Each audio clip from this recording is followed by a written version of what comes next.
आज हम देखने वाले हैं एक बहुत ही महत्वपूर्ण मुद्रा को, जिसका नाम है प्राण मुद्रा।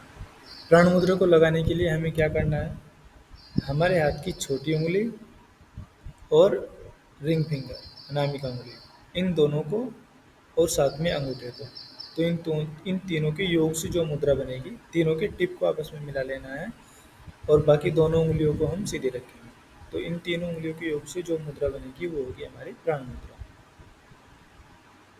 और प्राण मुद्रा एक बहुत ही महत्वपूर्ण मुद्रा है। जैसे कि सबसे स्टार्टिंग में बताया गया था, ज्ञान मुद्रा है, मुद्राओं में शिरोमणि। ऐसे ही प्राण मुद्रा का भी बहुत बड़ा योगदान है। इसका मुख्य काम है प्राण शक्ति का बढ़ाना। ये अपने कंठ से लेके और हृदय तक के एरिया में इसका मुख्य काम रहता है।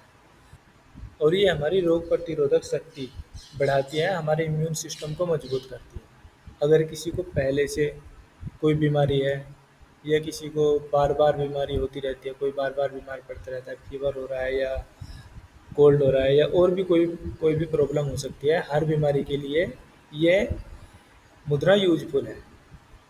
कोई भी बीमारी अगर हमारे शरीर में है तो इसका मतलब है कि हमारी रोग प्रतिरोधक शक्ति कम हो रही है। क्योंकि अगर ये देखा जाए कि जैसे कभी कोई वायरस वगैरह फैलता है तो कुछ लोग बीमार पड़ते हैं और कुछ नहीं पड़ते हैं।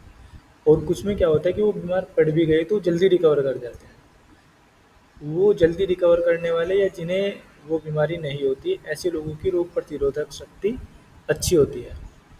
और ये जो मुद्रा है ये इसी काम को करती है। अगर किसी को बार बार बीमारी होती है, बार बार बीमार रहता है और लंबे समय तक बीमारी रहती है, तो उस केस में अगर इस मुद्रा को लगाया जाए तो ये इम्यून सिस्टम को इम्प्रूव करेगी, रोग प्रतिरोधक शक्ति को बढ़ाएगी और जो बीमारी है उससे रिकवर होने में जल्दी करेगी, जल्दी रिकवर होंगे बीमारी से। और जिसे बीमारी नहीं भी है उसको भी ये लगानी चाहिए, ताकि उसका इम्यून सिस्टम स्ट्रोंग रहे और अपना भविष्य में कोई बीमारी या तो आए ही नहीं, अगर कोई बीमारी आ भी जाती है किसी कारणवश तो वो जल्दी से जल्दी ठीक हो जाए। रोग प्रतिरोधक शक्ति को यह बढ़ाती है और ऐसे भी शरीर में ऊर्जा का संचार करती है।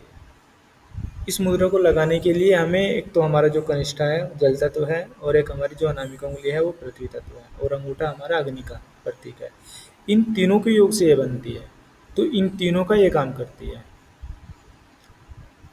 उसको डिटेल में आगे चलते चलते देखेंगे कैसे। ये जो मुद्रा है हमारी आंखों के लिए विशेष रूप से लाभकारी है। किसी को चश्मा लगा हो, किसी की नज़र कमज़ोर हो गई हो, किसी को रात में जैसे कुछ लोगों को अपना जो नॉर्मल होते हैं थोड़ा थोड़ा दिखाई देता ही है, किसी को बिल्कुल भी दिखाई ना देता हो तो उनके लिए भी ये काम करने वाली है। तो नेत्र रोगों में तो इसको विशेष रूप से लगाना है। जैसे कि इंद्र मुद्रा के साथ भी बताया गया था, आंखों में अगर रूखापन वगैरह है तो उसमें इंद्र मुद्रा काम करती है। अब ये जो प्राण मुद्रा है इसमें इंद्र तत्व का मतलब जो जल तत्व है अपना कनिष्ठा उंगली के साथ उसका भी योग हो रहा है, तो ये उसका भी काम करती है।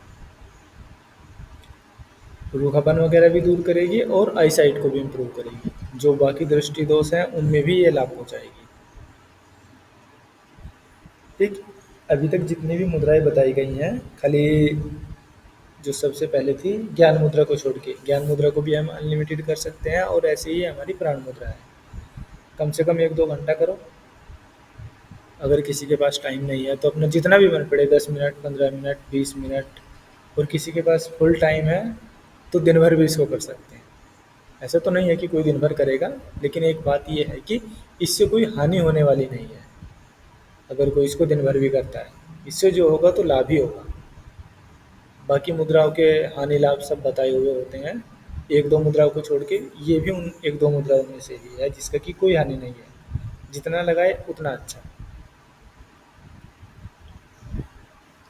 एक अगर किसी को नींद नहीं आने की प्रॉब्लम है या किसी की मेमोरी कमज़ोर है, तो इन दोनों ही केस में हम क्या कर सकते हैं, कभी कभी हमने प्राण मुद्रा लगा ली और कभी कभी हमने ज्ञान मुद्रा लगा ली। अगर हम उन दोनों का कॉम्बिनेशन लेके चले दोनों मुद्राओं का, तो उस केस में ये इन दोनों प्रॉब्लम में भी काम करती है।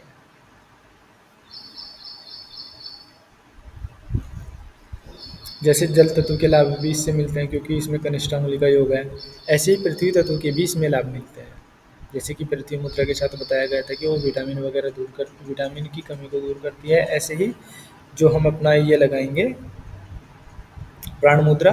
तो इससे विटामिन की कमी भी दूर होगी, किसी को थकावट बहुत ज़्यादा होती है तो वो भी दूर होगी, किसी को भूख प्यास बहुत ज़्यादा लगती है और इसलिए उसका खा खा के वजन भी बढ़ा जा रहा है, तो उस केस में भी हम इसको लगा सकते हैं। तो इससे क्या होगा, एक तो ये ऐसा बताया जाता है कि भूख प्यास अगर किसी को एक्सेस लगती है तो उस केस में ये लगाएं तो ये उसकी भूख लगने की जो टेंडेंसी होती है ज़्यादा, उसको भी कम करती है। ऐसा नहीं कि उससे कमज़ोरी होने वाली है, कोई कमज़ोरी नहीं होगी उससे, ये अपना नॉर्मल काम करेगी और बैलेंस रखेगी, एक्स्ट्रा भूख नहीं लगेगी इससे।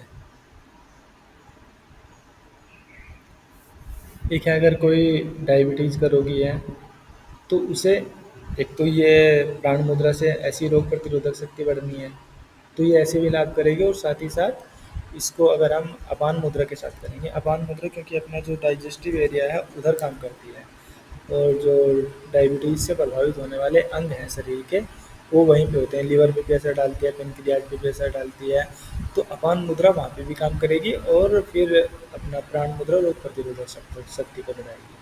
तो अगर इन दोनों मुद्राओं का कॉम्बिनेशन लिया जाए तो ये डायबिटीज़ में बहुत कम करती है। और साथ ही साथ ये मुद्रा श्वास के जो रोग हैं उनमें भी उपयोगी है। श्वास के रोग जैसे अस्थमा हो गया, ब्रोंकाइटिस हो गया, या और भी जो रेस्पिरेटरी प्रॉब्लम है उन सब में ये काम करती है, क्योंकि अभी स्टार्टिंग में ही बताया गया था कि ये कंठ से लेके और हृदय तक के एरिया में इस प्राण का काम होता है सबसे ज़्यादा। तो ये जो अपने रेस्पिरेटरी रोग हैं, श्वास के रोग हैं, वो भी यहीं पे आते हैं, तो उसमें भी इसका विशेष लाभ है।